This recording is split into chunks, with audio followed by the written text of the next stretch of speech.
Welcome to the new moon video in Gemini. This is important because 2 days prior to this new moon, we have seen Saturn entering Aries. This is a very significant change that is going to impact everyone on Earth. It's the potential for new timelines, higher timelines, no more old storylines, no more old blockages and hurdles, no more old karma if you've done the path of Saturn. So if you've done the path of Saturn, you should be able to see some gifts because that's how Saturn operates. So if it moves into Aries 2 days prior to this lunation, May 25th, see if between May 25th and this new moon, May 27th, and then some days around that, see if you embark on some easygoing, some gifts from the universe seemingly, and then you know that you've done the Saturn work. I made a separate video on that, and if you want to watch it, you can tap on the link below this video. First of all, what are new moons about? It's a fresh start, just like that Saturn in Aries. Massive new beginning. It's a birthing energy of something bright, energetic, new. So there are a lot of possibilities and opportunities with a new moon. And also, if you're into, witchy rituals, a new moon is a portal where wishes are easily more granted. You can do rituals, you can do manifestation work, intentional, intention setting, mood boards, vision boards, So that's the new moon, the promise of a very new, energetic storyline occurring where this new moon is, which is at 6 degrees of Gemini. So you look at where 6 degrees of Gemini falls in your chart, that house is lit up. And if you have any planets around 6 degrees of Gemini, of course, these are affected and kind of go into the storyline of this new moon. So what is Gemini about? Well, Gemini is a very exciting, it's sociable, it loves to talk, it loves to learn, it loves to gather information. It's, of course, Mercury ruled, so that's the reason why. So it generally is about schools, the curricular, but also news and media, as well as mobility. So Gemini in the third house that it rules is about local neighborhood stuff, easy proximity to where you're at. So it means short distance travel, right? It's also about your siblings or uncles and aunts or cousins. So basically anyone who isn't your mom or dad in the family. The character of a Gemini is kind of a chameleon that's easily adapted to any situation. Gemini energy is very curious, which is why it wants to learn and gather all the information. But because it's interested in multiple stuff, it tends to start a lot of things, but it's more difficult with Gemini energy to finish something. So mind you about your intention or ritual setting with this new moon. Set the intention that you do finish, because it's not necessarily natural for a Gemini energy to be able to do that, because it's scatter-minded, because it has so many interests going on. On the flip side, positive side, it's a multitasker. So now you can have some, several balls up in the air that you can do simultaneously. So this is also where you explore different interests without severely committing to it, maybe. But of course, what's also really interesting, that this new moon is kind of sextiling that new fresh energy of Saturn in Aries. So a little bit more about that, because we're going to go into the chart. Mercury and Gemini is generally about communication, messages, information. It's about the mind, very active mind, so many ideas, many interests, And also the words we use are very significant around Gemini energy. This is where we ask the questions as well. We have choices, and with the Saturn sextile, we have to make some choices. So what kind of choices could we be facing? We'll see more of that answer in the chart. But also, Gemini is the Roman numerology of 2, right? So it represents everything that comes in 2, such as your shoulders, your lungs, your hands, your arms. So anything you do with your hands and all that is significant. And of course, the air you breathe through your lungs, so breath work and all that. The hands is where, you know, the skills you want to learn comes into the Gemini story. The talents you could explore and the crafts you might want to delve into. Because what's so nice about Gemini energy is that it's very youthful, it's playful, it's light, it's charming. It's also witty and clever, and of course very expressive and changeable. So these are the things we work with during a new moon in Gemini. And when we look at the chart, of course, a new moon is where the sun and moon are together in the sky. That occurs at 6 degrees of Gemini and 6 minutes. Now, 6 is a Virgo degree, and I think it's very significant. It isn't just 6 degrees, but it's also 6 minutes. So it kind of emphasizes, like, look at the 6, right? So when we look at the Virgo energy, there's some sauce of that flavor over this Gemini energy. They are both actually ruled by Mercury, so it's kind of natural alliance. This is where, you know, if you have some information that you want to put out into the world, if you want to perhaps, you know, write a story, write a book, publish a book, it's part of that energy as well. So if you have anything on your chest, it's time to put it into words. It's time to write it down.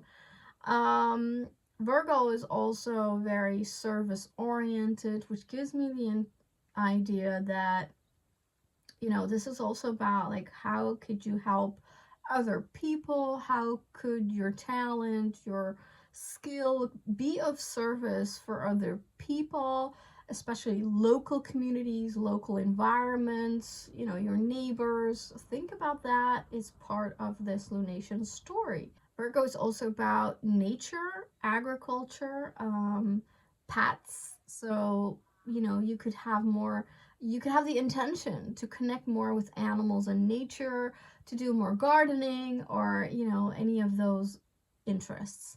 So then we look at what the aspects are doing, right? The relationship that this moon is making to other situations in the chart. First of all, it's conjunct Mercury, the planet that rules Gemini and Virgo. And, you know, Mercury's at 2 degrees of Gemini. Other than all that I've just mentioned, which is what Mercury also rules because it rules Gemini, right? It's also about commerce, import, export, business, trade, marketing, PR. So also these things are very heightened. You know, Mercury's going to go, because it moves so fast, it's going to soon meet the sun in Gemini, and that's called a cazimi. That's where we are enlightened and we get ideas and insights, very cosmic, very future oriented, which will occur at 8 degrees of Gemini, May 30th, which is 3 days after this lunation. So, you know, that enhances this storyline. Well, it's first of all a birth of a 6 months period, right, until the full moon in Gemini. But clearly, you know, it's entangled with the Saturn moving into Aries 2 days before this lunation, all the way up to the cazimi, May 30th. I would say this energy is on steroids and super heightened. So we're all, you know, thinking about communication, thinking about expressing, thinking about the words we use, thinking about putting it into the world. So there's a lot going on between 6 and 8 degrees of Gemini. So Mercury's conjunct already during this lunation, technically in astrological terms, so we're already in that energy. So, a lot of mental activity. And I also feel, now that I mentioned that to you, that when Saturn moves into Aries a couple of days before this, it's such a jolt of energy and change and massive like direction and motivation and passion that Saturn in Aries could ignite. I think because it's also a sextile, it's really activating the mental space, bringing in a lot of new ideas, new ways to go about things. And it's also interesting that July 7th, Uranus will move into Gemini, and that will change the game to, a very high level change, okay? So, and I feel it's kind of playing with that timeline. So we're getting new ideas because Saturn is moving into a big new journey. But it will require effort. We will have to do some work. Perhaps it's about actually taming the mind, which will be difficult, I feel, because of that, a lot going on with the energetics. There's a lot of excitement, there's a lot of momentum with Saturn and Aries, and I highly recommend, if you're into rituals and all that, to use May 25th to your advantage, and thus you should kind of watch the Saturn and Aries video. That's a huge momentum, and 2 days after we have this new moon portal, it must be connected. So basically this lunation is kind of the birth also of Saturn in Aries. Saturn will stay in Aries until September and then retrograde back into Pisces. So the coming 3 months with this lunation energy is so crucial for the choices we're making, and that's the Gemini word, right? So navigate your mental field, your thoughts, your ideas, your words, because words are spells. So be careful with what you say, be careful with what you think, because I think I mentioned in all of those Aries videos, not only Saturn is in Aries, then also Neptune is in Aries, right? So the timelines, but also time, like real time, is speeding up. So the consequences of our thoughts, of our words, of our communication will be noticed, because time is moving faster. So you will see that when you think about something, suddenly it's there, right? If you think about someone, they're calling you. If you think about a certain product, that's what you see in the store. Almost like how the algorithm is working on like social media platforms like Instagram. You think about something and then you get the ad, right? That's a whole AI storyline, whatever. Not yet. We're not going to go into that in this video, but that's how it's going to work in like actual reality as well. Thinking about something and then poop, there it is. Or it's really the no more is it a dense and slow time where we didn't see the consequences of our thoughts, of our words, of our beliefs. And I think that's why we need to get the mental part right, and that's part of this new moon thing. I think it's good that it's a Virgo degree, because Virgo is meticulous, it's detailed, it's efficient, it knows what to do, knows kind of better how to make decisions, and like of course is a more kind of advanced expression of the mercurial energy. So we will be able to maintain the mind, to tame the mind, to be aware of what's going on in this space and how it affects our life. So basically becoming more conscious, right? More aware. I think that's what we need to do. Mercury, the sun, and the moon are not only sextiling Saturn at 0 degrees of Aries, it's also where Neptune is at 1 degrees of Aries. And then we have Ceres, which is, Earth, Mother Goddess, kind of ruling the seasons of our reality, and thus agriculture, nature, and therefore kind of in a way also timing, right? Timelines.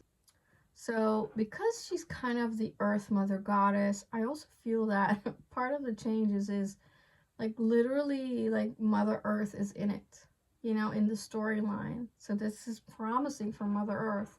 Astrology is all about possibilities and opportunities, right? And definitely with that fresh energy in Aries, definitely with this massive momentum of this new moon in Gemini. Except that I do have to mention that all of this going on at the beginning of Aries, Saturn, Neptune, and Ceres, which is nature basically,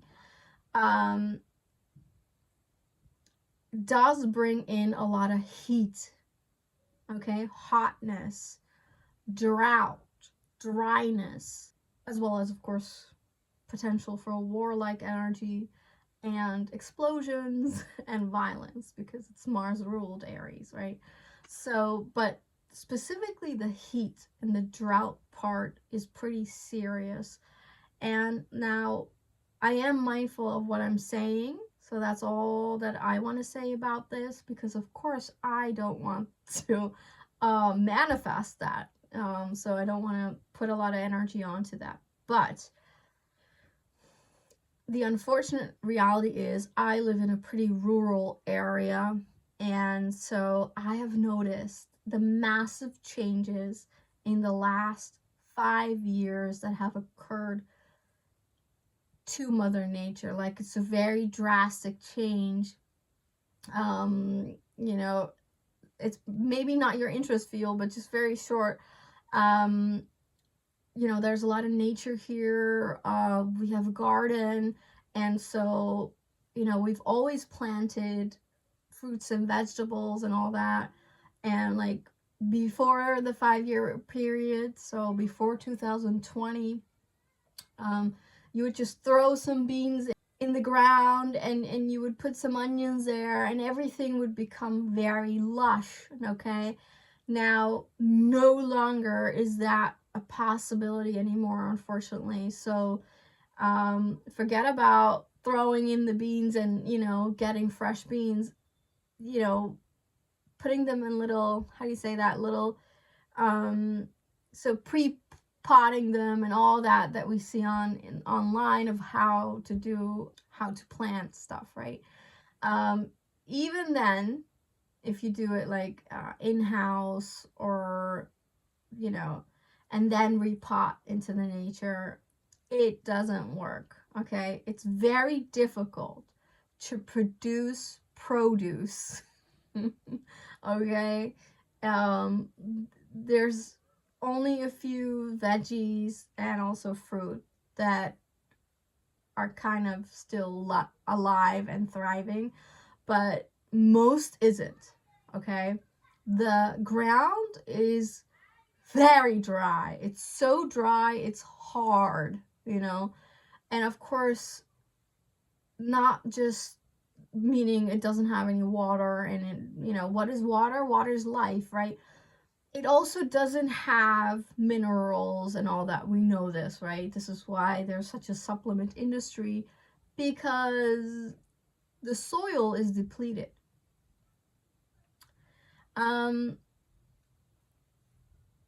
So there is a part that is very devastating, and I think, unfortunately, we have to go through some turmoil or something, because that dryness and drought is not going to change overnight. Even if there's a lot of rainfall, let's say we all do rain dances and suddenly it rains all around the world, The problem is that because it's so dry, it's like the water doesn't go in, and so you actually create flooding. Okay, so we are in a tipping point, I feel, Mother Earth wise, nature wise. I I don't know how to heal that, really. I do not know, because it's a collective thing. um I think we should have Mother Earth in our prayers, in our minds, and do what we can to help. Of course, never give up. The plus side is that because Ceres is in Aries, and that's when she, the whole mythological story, she is back in touch with her daughter who comes up from the underworld. Um, so actually, Ceres is happy in Aries, right? This is spring season. This is the spring equinox around 0 degrees of Aries. She's at 3, so, pretty close. So she's in a good mood. This is where the spark of life, the birth of spring season, animals being born, the lushness again in the land, flowers everywhere. And so she is happy, but I don't know how the drought thing is gonna move into this story, or how we're gonna move out of that. I just think, yeah, there's a lot of promises and opportunities, like a lot of positivity, even with Saris, right? But then there's this slight, like, what are we gonna do about that? Like, that little issue. So maybe it ties into, the choices we need to make. And part of the choice is to really think, consider the well-being of Mother Earth as well, okay, in every choice you make. So you could always think, like, am I over abusing or overusing Mother Nature? How can I give back? How can I be considerate of the needs that nature has? How can I nourish it? As well as Ceres is also about self-nourishment, how to take care of the self, which is hugely intertwined with Mother Earth. So, these are not conflicting things. So if you take good care of yourself, of your own well-being, then it is,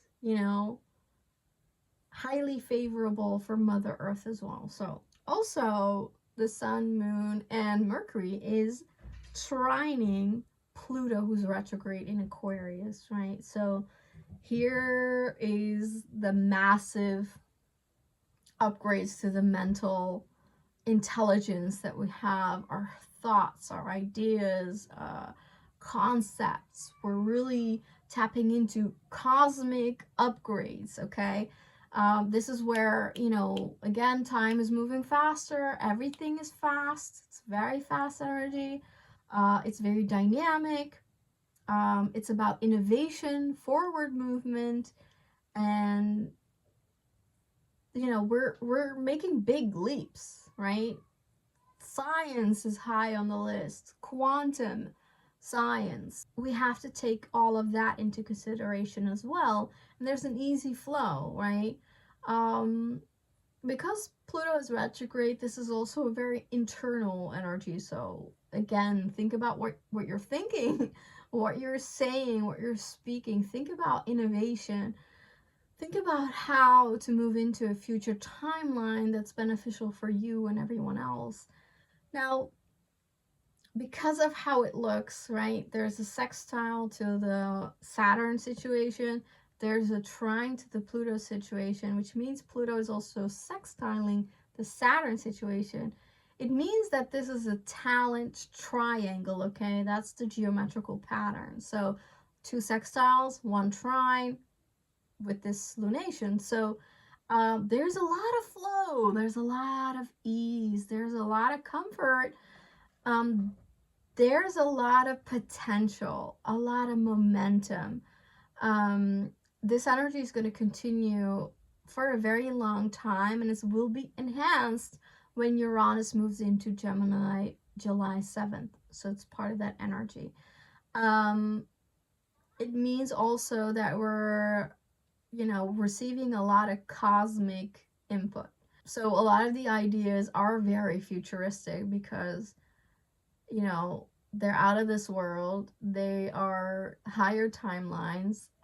They are cosmic. So we're receiving some support to upgrade our lives, our thoughts, our reality.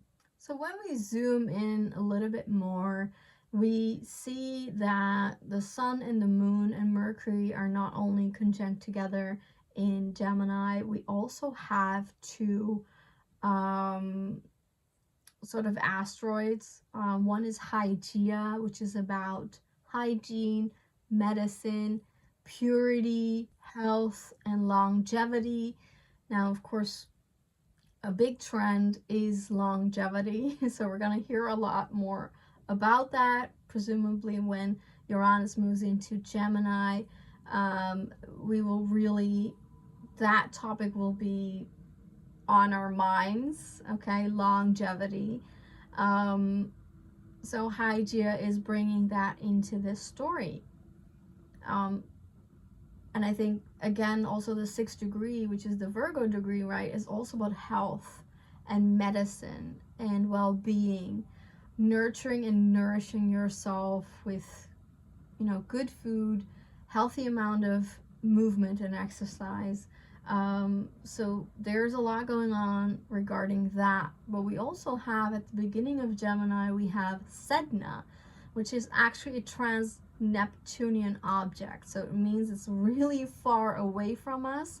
It's near sort of Pluto. So it moves very slow because it's so far away, right? Sedna is the goddess of sea. It's an Inuit goddess, you know, representing the passage of the soul. She's about the oceans, the sea creatures. You know, being here together with that whole mercurial energy, it's highly likely that we will receive some kind of information and news about our oceans, about our seas, about, you know, perhaps the lack of hygiene in those areas. There's unfortunately a lot of like plastics in the sea, microplastics, right? That's quite a real issue. Um, but also I heard that deep sea creatures that normally, you know, are very below surface, unfortunately have come to surface to die. And so what's that all about? That is really referencing Sedna, if you ask me, because that's what she represents, the seas, the deep sea creatures.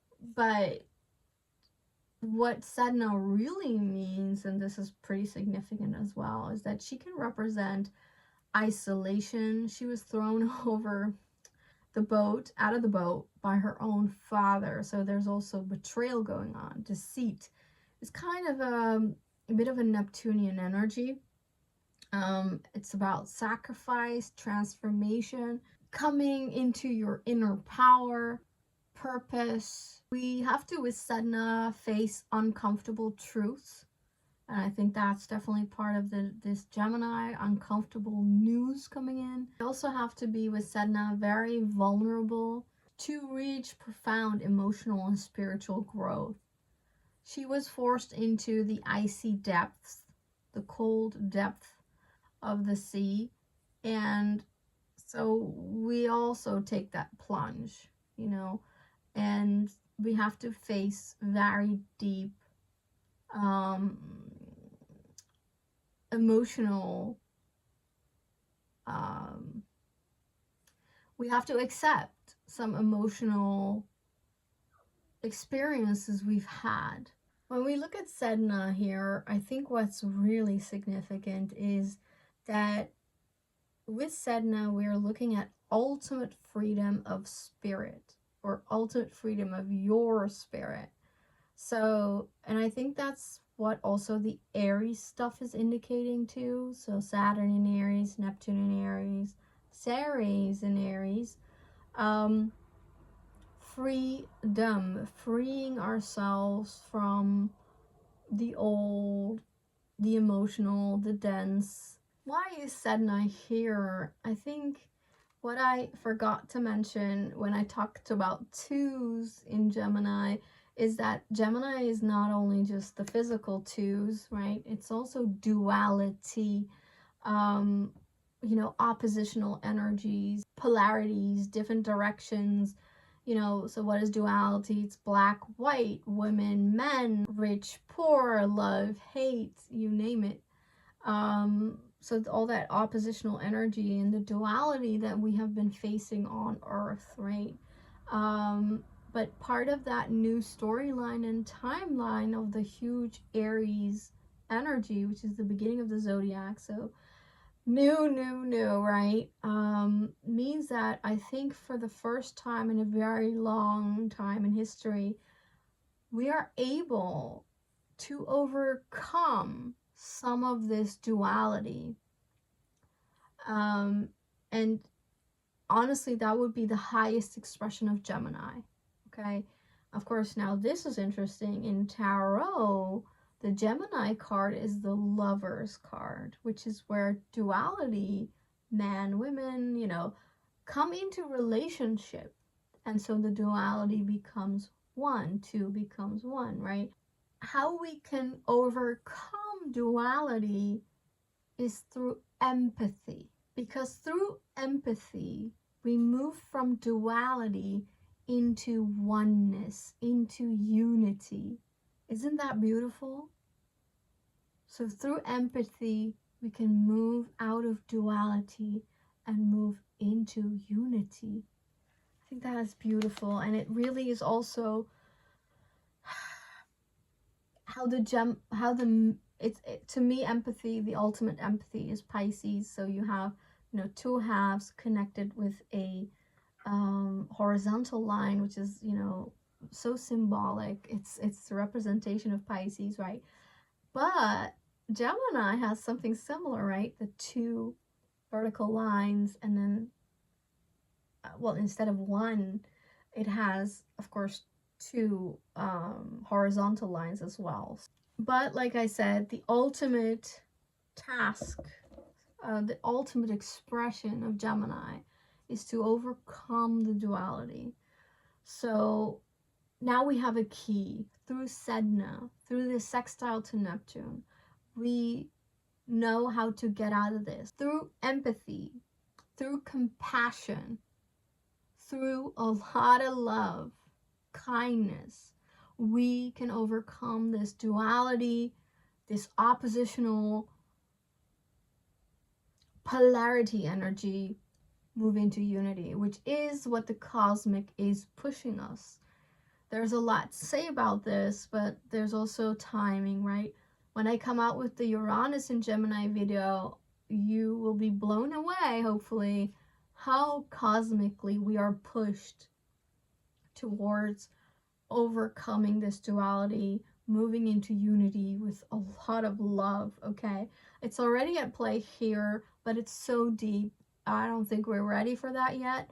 But when Uranus moves into Gemini, that's when the true enlightenment will be in full gear. So, but of course, this lunation is part of that because it's the Gemini energy where Uranus is going to enter. So it's like a trailer, you know, this is the preface, this is the start, this is a little, you know, we're peeking into what that new massive change in reality and timelines is going to look like.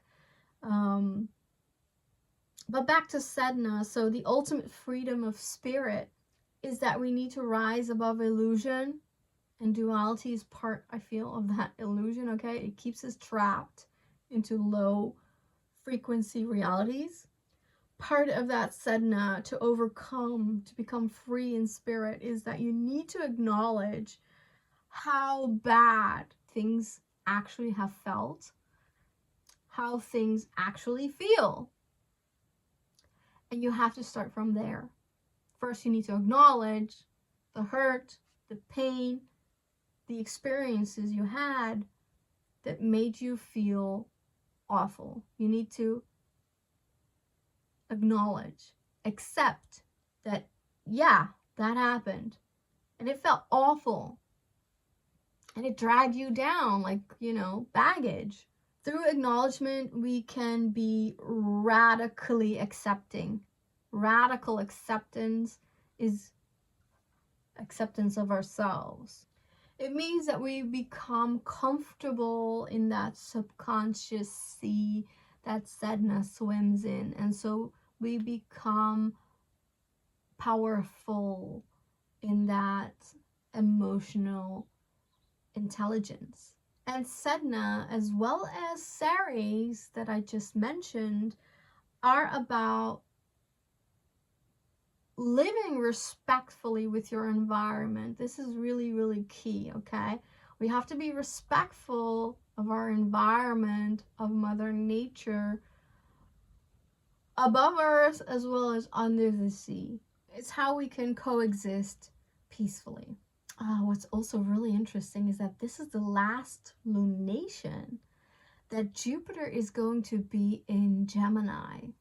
So what I feel the intuitive message is of that connection is that Jupiter has been in Gemini for like 12 months, okay? And traveling through Gemini, it has expanded all that energy, all those Gemini characteristics, right? So expanding our information field, our mind, we know much more than we have ever, known in the recent past. We've been able to contemplate and rethink and ask the questions and looked at the choices we're making. The expansion of our mind and our mental field has also put some emphasis on, mental health and how important that is. Jupiter has been in a fight kind of with Saturn for quite a while, since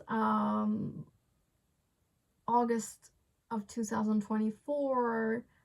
So, like 10 months of in and out of that energy. So we had it in August. There was a square between Jupiter and Saturn. There was a square December, January.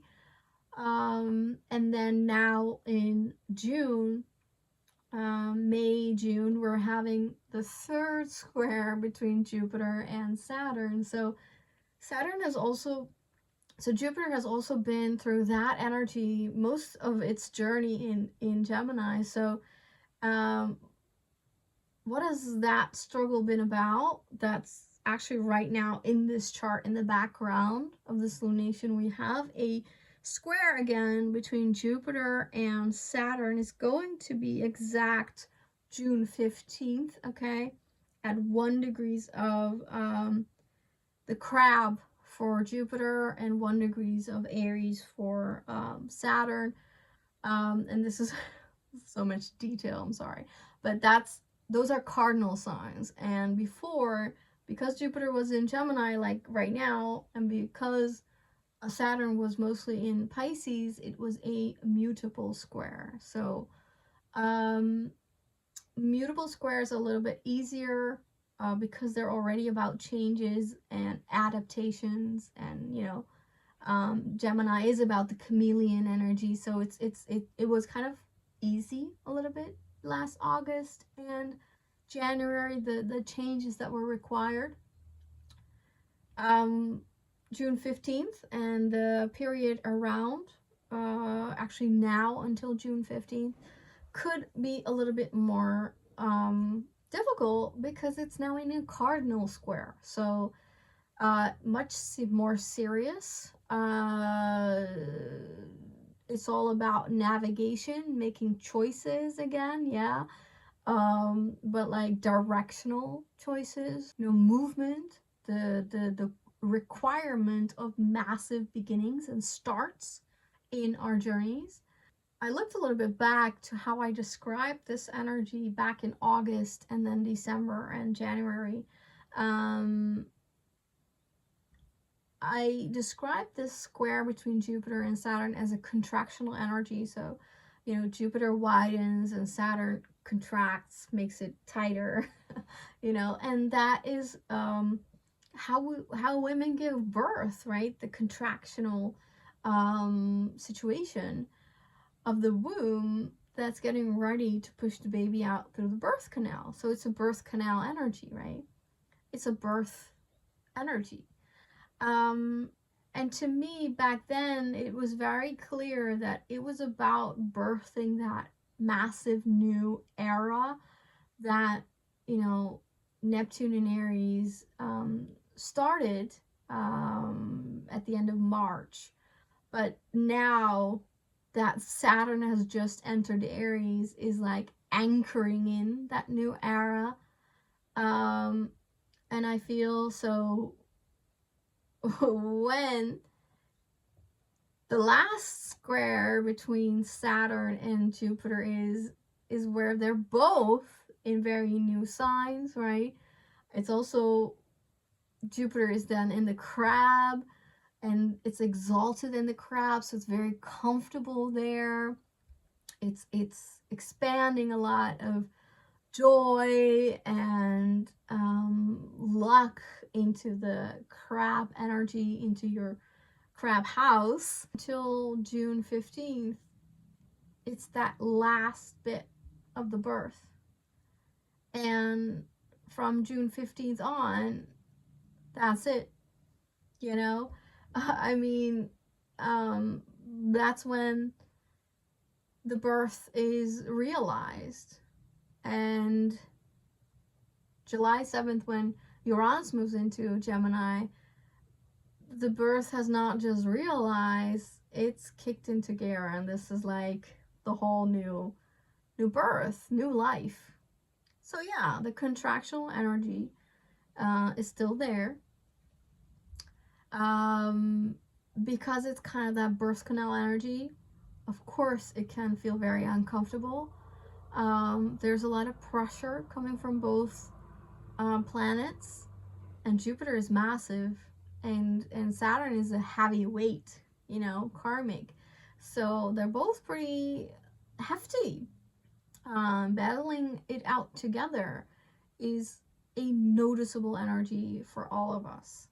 So this square between Jupiter and Saturn right now in this chart, I feel is part of that new moon Gemini energy, where, because this is the last lunation where Jupiter is in Gemini, part of it is also like, well, what have you learned the last 12 months? Because you need to incorporate that into this new Gemini moon situation.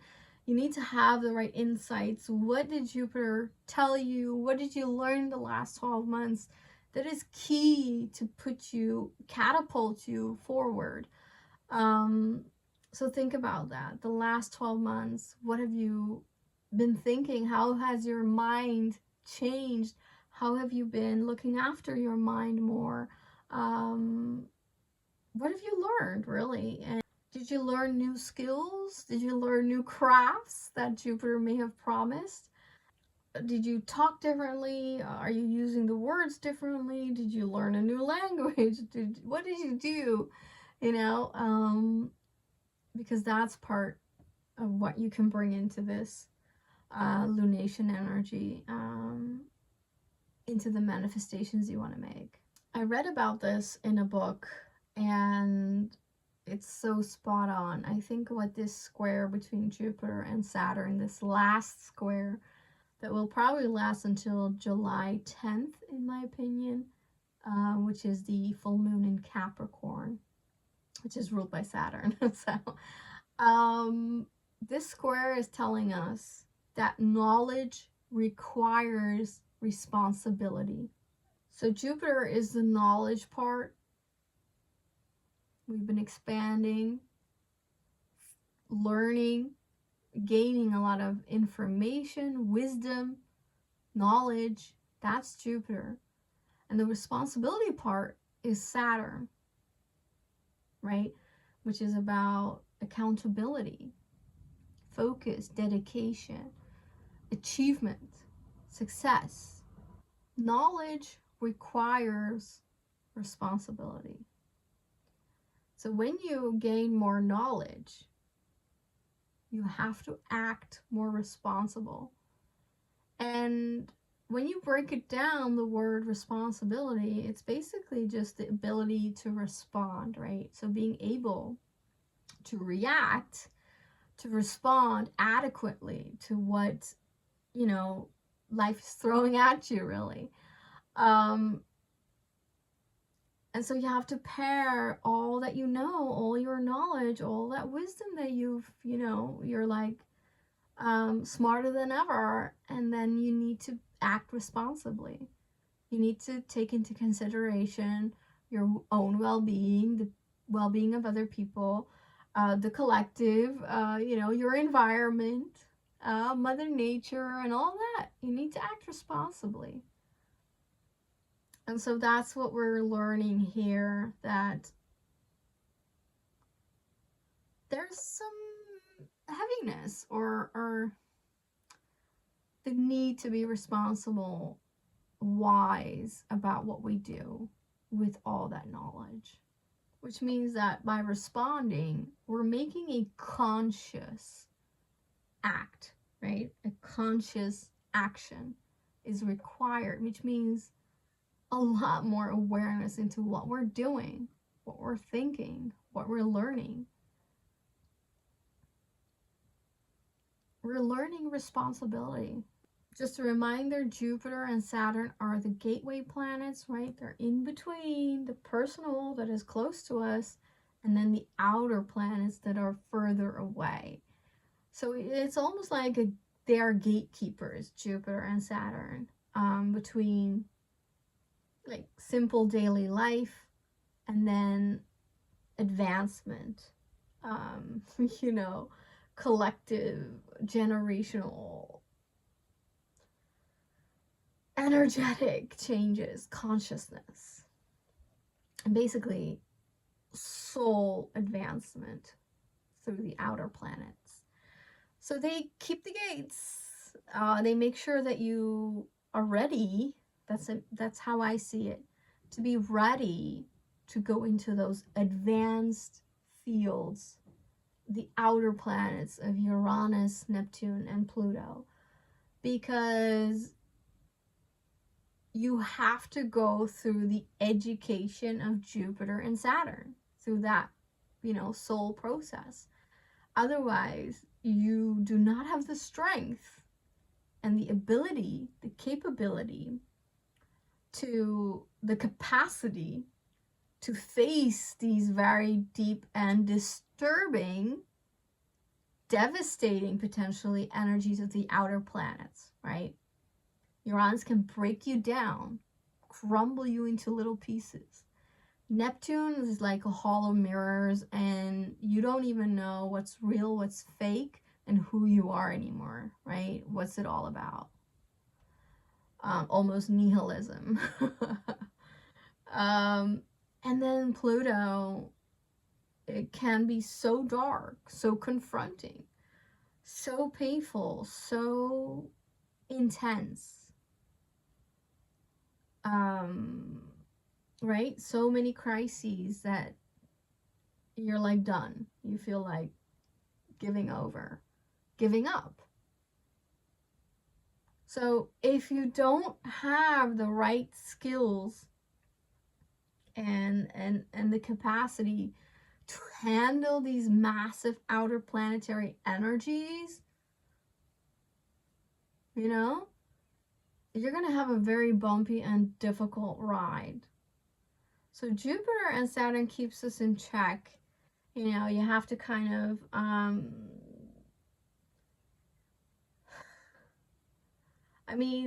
unfortunately we think all of very linear, right? The human brain is trained to think linear. That's not how reality really works, but still, to help us understand, it's like overcoming the daily simple life, passing those tests and soul lessons, so and then gain a lot of like knowledge and information through Jupiter, which is about philosophy, ethics, a little advancing in life. And then you meet Saturn, which is the karmic wheel. You know, now you gotta move through generational issues. And then you can move along in the other planets. So square between Jupiter and Saturn, they are kind of different. Is a real push-pull. That's what the nature of a square is. It's a 90-degree angle that's like, you know, confrontational, a little aggressive, uneasy. It's very demanding, okay? There's something that Saturn and Jupiter are demanding us to look at. It requires our attention. And so you can also look where the end of Gemini and the beginning of the crab falls in your chart, because that's what Jupiter is doing. And then, you know, what is Saturn demanding from you? Look at where 0 degrees of Aries is in your chart. Between those two, there's a little bit of a battle going on from now until the strongest June 15th and then up until July 10th. The discomfort, the square between these two, it's kind of a fight between the old and the new, in between widening and constricting, between outgoing or the familiar, the positive or the serious, the sensitive or the severe, the safe or the brave. You know, these are kind of things that we're working with the coming time. And so it starts with this lunation, which is the last lunation of Jupiter in Gemini. Because it's the last, be aware of a bit of superficiality, gossip, fake news that this Jupiter could also bring into the game. I think that's all I have to say about the new moon in Gemini. Generally all pleasant and positive aspects that it's making. But I also gave you a little bit of the salt and pepper. That's a little bit going on as well. So what choices are we making, right? Think about your environment. Think about knowledge as well as responsibility. Think about nourishment and well-being, health. Think about Mother Nature. And remember that you need to acknowledge and accept your emotional depth. Okay, thank you for watching.